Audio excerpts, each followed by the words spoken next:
Admittedly, I'm not that big on Mario Kart. But let me tell you, when I saw Mario Kart World for the first time, my jaw was on the floor. And of course, like many others, it remained on the floor once we discovered the price of the game. But according to the Vice President of Product and Player Experience at Nintendo of America, Bill Trinan, went on record to say that the game is totally justified for its price, basically implying that players will start to see the value of the game once they start playing. And of course, in the end, ultimately, it's us, the players, that are going to be the judge of that. For now, let's give them the benefit of the doubt.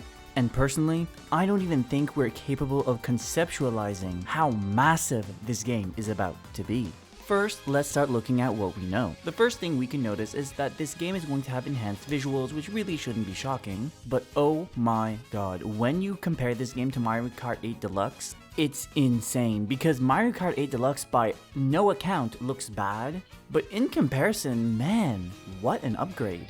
Then we learned that the cars are going to be transforming this time around, which honestly is just kind of meh. Because in Mario Kart 8 Deluxe, we had the gliders and the propeller thing when you go underwater, so this feels more like a cosmetic change than anything. But then they show us rail grinding, which looked amazing and so cool in itself, but then immediately showed us that we could apparently now ride on the walls, which looks even crazier than the rail grinding and looks so fun. Plus it seems like it kind of gives you a boost when you're on the wall, so that's going to be useful, I'm sure. Then of course, we can't skip the roster. The roster looks like it's going to be so massive. And of course, the star of the show being the cow.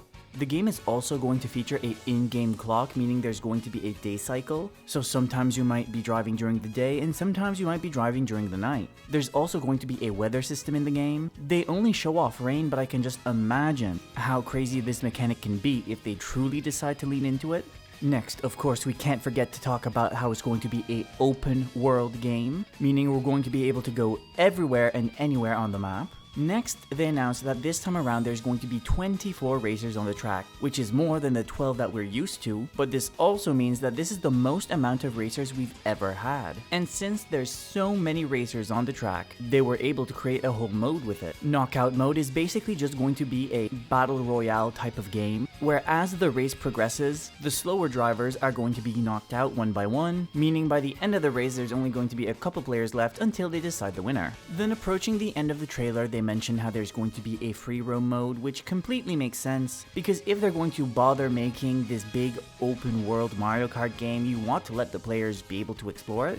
And I really think this is going to be helpful for big Mario Kart sweats too, because they'll be able to go and really study the tracks, so that when it comes time for them to race, they already know the track like the back of their hand. But yeah, so far, I feel like we do know quite a bit about this game, but of course, there's still a lot of things that are just up for interpretation, meaning that there's of course been some speculation within the community. I think one of the biggest theories that I've seen out there so far is that with the open world, it does leave room to have missions scattered all over the overworld, and that you can complete almost in like a Mario Kart DS style, to which I do agree has a pretty good possibility of happening. And I don't know if this is necessarily a theory, because I feel like it got confirmed by the people that were playing it at the Switch 2 experience. But just in case it's not confirmed, I'll just put it here as a speculation. A lot of people have been speculating that there could be a lot of items hidden on the overworld, so that when you go in free roam mode, you kind of are encouraged to go look at every nook and cranny, because there could be a unlockable there. And finally, the latest speculation is that because the game is $10 more expensive than the rest, this game will include DLC.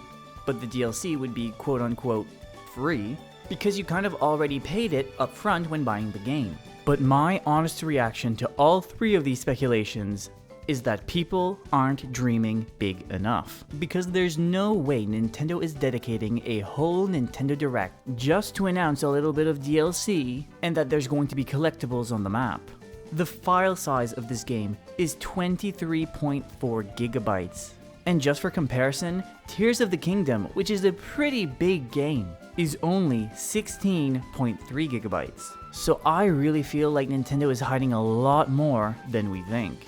But before we dive into what I think we could see at the Mario Kart Direct, I have a very short message. If this is your first time here, hey, my name's Acadrien and I post weekly Nintendo videos just like this. So if that sounds like something you would enjoy, I would greatly appreciate it if you would simply consider to like and subscribe. And without further ado, let's go right back into the video.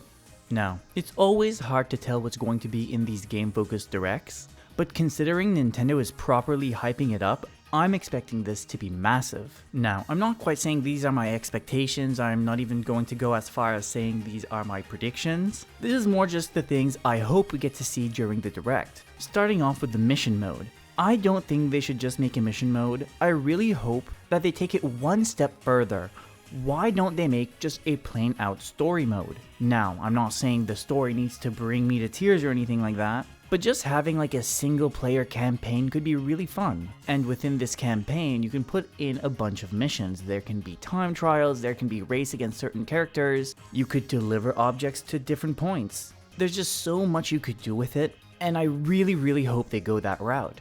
Next, I'm really hoping that they elaborate on the weather system. So far, they literally just said that it could rain, which is fine, but I really hope they develop this even more. You could do a bunch of basic things, like you can add some wind, or maybe if you go in a snowy area, it could snow.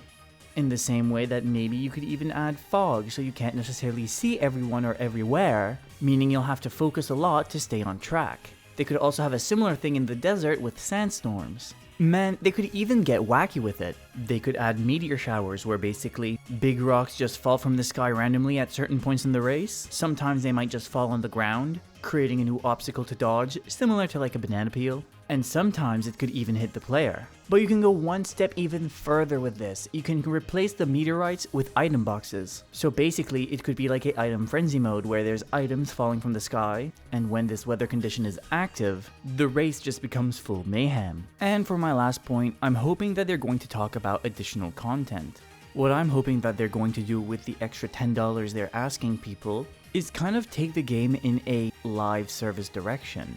Typically, live service games are free because they kind of try to upsell you with microtransactions along the way over the years, which typically ends up costing the player more money over the years. Now, of course, the microtransactions are optional, so if you really want it to be free to play forever, you can, but there's still plenty of players that end up swiping the credit card a couple too many times. But what I'm really hoping is that that extra $10 that we have to pay ends up paying for the long-term support and vitality of this game. I kind of want it to run like a live service game. I want it to have, events and consistent new content being added, but I want it to be included with the game, not additional microtransactions. Because at that point, honestly, the extra $10 would be worth it in my opinion. You're free to disagree. But here's where I turn the video back to you. What do you hope to see during the Mario Kart World Direct? Let me know down in the comments below. I would once again like to thank you for watching the video all the way to the end, and if you did enjoy this video, why not check out another one? For whatever reason, YouTube thinks that you'll enjoy this one, so try checking out that one next. And until next time, Warao.